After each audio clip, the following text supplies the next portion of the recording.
Nuevamente bienvenidos. En esta ocasión vamos a desarrollar un tema central y neurálgico en el proceso de inferencia estadística y es el teorema del límite central. Bueno,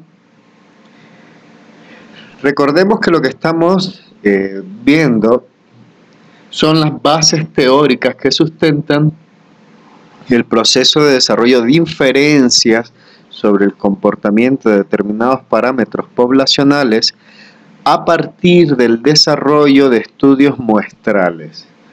O sea, ¿cómo es que a partir de una muestra yo puedo predecir qué es lo que va a ocurrir o qué es lo que probablemente esté ocurriendo en una población más grande? Pues bien, una base fundamental para el desarrollo de estas inferencias es el teorema del límite central, como veremos a continuación. Hay dos mecanismos básicos de inferencia.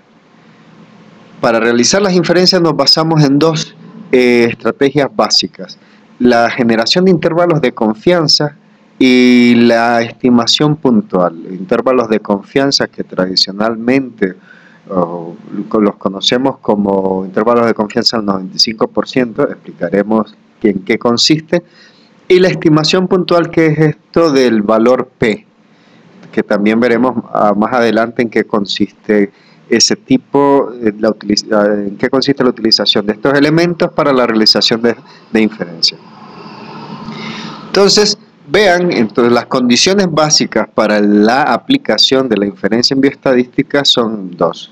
Uno, utilizar muestras probabilísticas, es decir, cuando seleccionamos los sujetos a estudio, todos los sujetos de la población a la cual queremos hacer inferencia tienen una probabilidad conocida de ser seleccionados.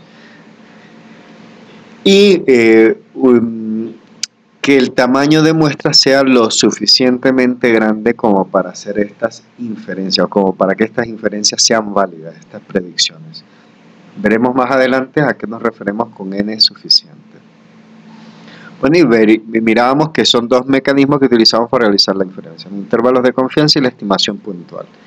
Entonces, ¿en qué consiste esto del teorema del límite central? Pues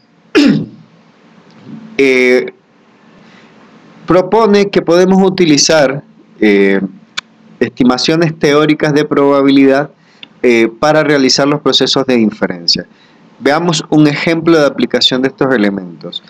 Pues supongamos que tenemos a la mano la distribución del colesterol en sangre de toda la población mexicana, es decir, de los 120 millones de pobladores de la República Mexicana.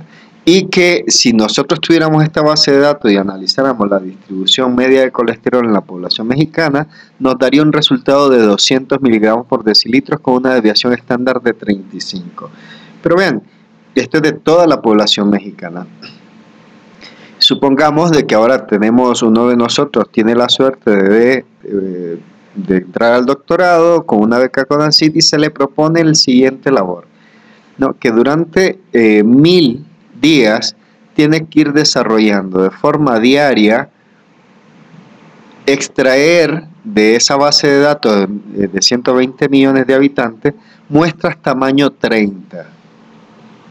Y de estas muestras tamaño 30, que tiene que seleccionarlas de forma aleatoria a los integrantes, debe de calcular en cada una de estas muestras tamaño 30 la media de colesterol.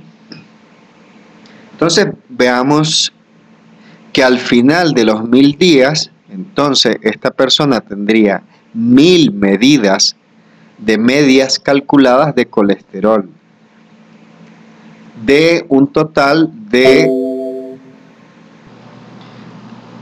1000 muestras tamaño 30. Entonces, aquí lo que estamos graficando en la parte inferior es la representación gráfica de los valores que esperaríamos que se obtuviesen, por ejemplo, después de haber hecho 10 muestras. Pues vean, lo que tendríamos es, por ejemplo, alguno de los resultados de medias muestrales obtenidas de colesterol, pues serían un poco más bajos de las presentes en la población total, y algunos valores probablemente un poquito más altos, algunos alrededor del valor medio real. Pero miren que a medida que aumenta el tamaño de muestras y llegamos a las 1000 muestras, las medias muestrales obtenidas presentan las mismas características de distribución que presentábamos, por ejemplo, con el lanzamiento de dados. Vean que la mayor cantidad de medias muestrales nos dan valores alrededor de un valor frecuente. Entonces, si yo a esta distribución de 1000 medias muestrales de colesterol le saco la media, vean que lo que estoy representando son las medias muestrales de colesterol de cada una de las N tamaño 30, de las muestras tamaño 30 generadas. Pues bien, si todas las medias de muestras de colesterol tamaño 30 las graficara, yo propongo que obtendríamos un resultado similar al representado en esta gráfica, donde si yo calculo la media de medias muestrales, me daría 199,9. Y la desviación estándar que yo obtendría en esta distribución de medias muestrales en la simulación sería de 6,38. Esto lo hemos hecho a través de simulaciones muy parecidas a lo del lanzamiento de dados que vimos en la presentación anterior. Entonces quédense con estos datos. Media muestral de 199,9 y una desviación estándar de medias muestrales de 6,38. Vean que las medias muestrales de colesterol tienen un valor bastante similar al de la media de colesterol obtenida en la población total, o sea, en los 120 millones de habitantes. Por tanto, la media muestral de medias muestrales de colesterol se volvería como un estimador insesgado de la media total, de la media real de colesterol de la población general. Pero bueno, ¿quién hace 1000 veces el estudio con el mismo tamaño de muestra, ¿no? Entonces, vean que lo que hemos obtenido es lo siguiente.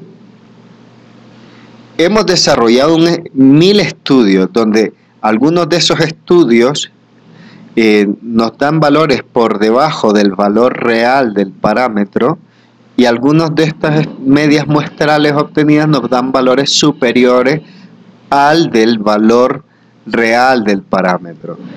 Entonces, lo que vamos a hacer y generar ahora son rangos de valores por arriba y por abajo de ese valor de medias muestrales obtenidos, y que esperamos que con alguna probabilidad incluya al valor que estamos tratando de estimar.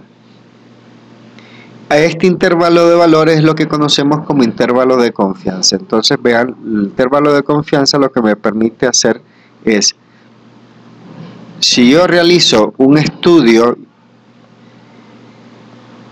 yo con algún nivel de precisión puedo, a partir de los resultados obtenidos en mi muestra, si yo genero un rango de valores por arriba y por debajo del valor medio del que he obtenido en mi muestra, yo puedo asegurar con un cierto nivel de confianza que el valor real del parámetro estará incluido en este intervalo de valores que estoy construyendo.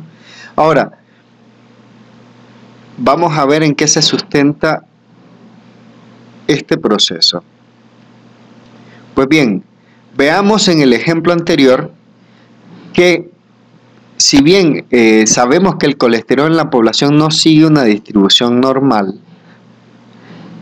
es una variable asimétrica en la población general, pero lo que hemos visto es que si nosotros simuláramos este ejercicio con mismos tamaños de muestra y por una gran cantidad de veces, la distribución de las medias muestrales sí seguiría una distribución normal.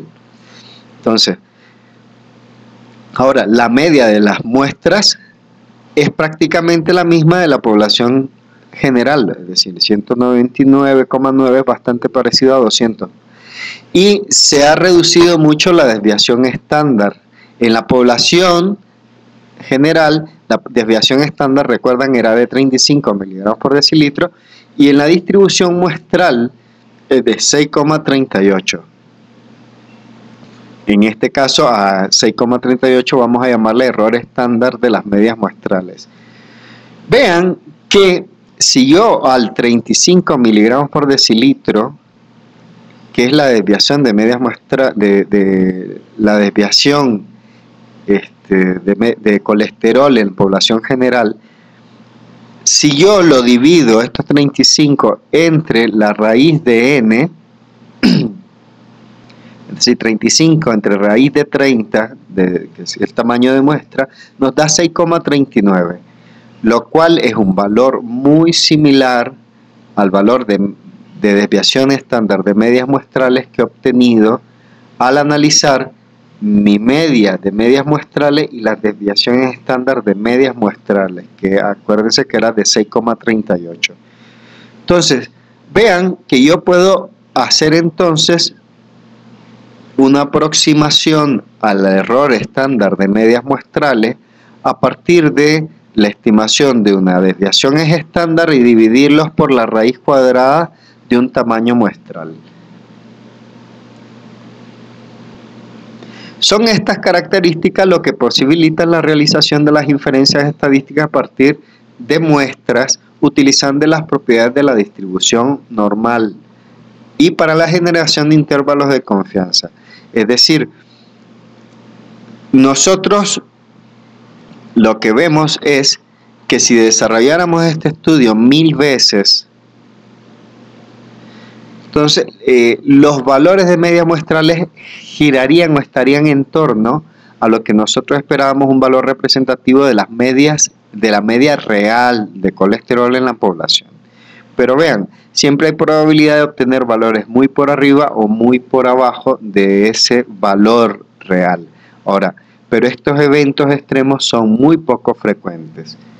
¿Qué tal si yo digo que no me quiero arriesgar con los valores poco frecuentes y solamente digo que me interesa trabajar con los valores que tienen 95% de probabilidad de ocurrir? Es decir, el 95% de los valores más probables de ocurrir utilizando estas propiedades teóricas de distribución de probabilidad.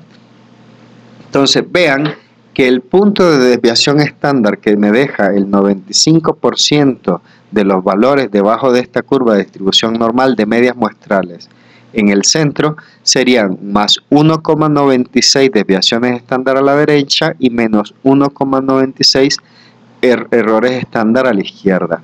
Entonces, el rango de valores entre más o menos 1,96 errores estándar de la media se encuentra o es el que contendrá el 95% de las medias muestrales calculadas y que serán, digamos, más próximas al valor real del parámetro, teóricamente, ¿no? Entonces, vean, el teorema del límite central tiene las siguientes condiciones de aplicación, ¿no? Solamente funciona y bastante bien cuando la distribución de los valores obtenidos o los tamaños de muestras pues permiten generar esta aproximación a la normal. Y lo que se dice en teoría es que si utilizamos tamaños de muestras muy pequeños, menores de 30, menores de 60 incluso, pues la aproximación a la normal es bastante mala. Es decir, no puedo asumir de que si yo hiciera 1000 veces ese estudio, la distribución de medias muestrales seguiría una distribución normal. Esto se puede asumir si los tamaños de muestras utilizados son relativamente grandes, es decir, al menos mayores a 60. Cuando los tamaños de muestras son mayores a 60, otros teóricos dicen mayores de 100, pues podríamos decir que la aproximación a la normal a través del teorema del límite central pues es relativamente bueno. Por tanto, otra razón para no utilizar tamaños de muestras muy chicos, sino siempre el mayor tamaño de muestra posible.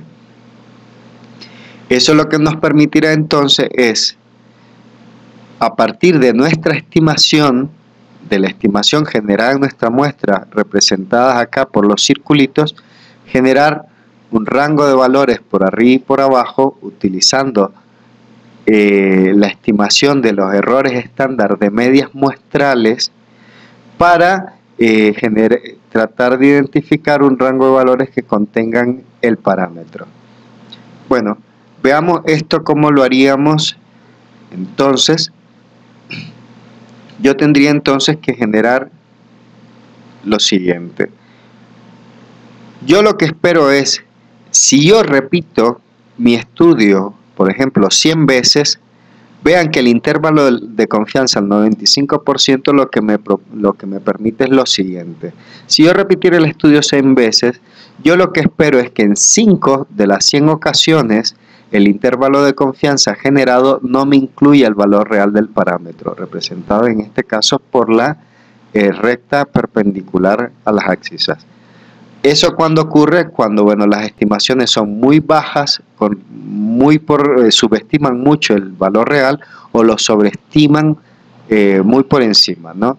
Entonces, en este tipo de situaciones, mi intervalo de confianza pues no incluirá el valor real del parámetro.